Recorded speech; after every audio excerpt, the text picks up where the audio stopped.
আসসালামু আলাইকুম। সবাই কেমন আছেন? কিছুদিন আগে আমি দেখাইছিলাম আমার দুটো কবুতর, কিন্তু একটা বিড়ালে খেয়ে ফেলছে, আর একটা ইনশাল্লাহ ভালো সুস্থ সবল আছে।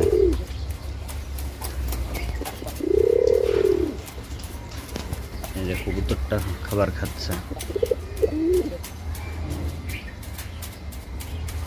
মাশাআল্লাহ। এর একটা জোড়া দিব, এখন কি জোড়া দিব না একটু প্লিজ জানাবেন।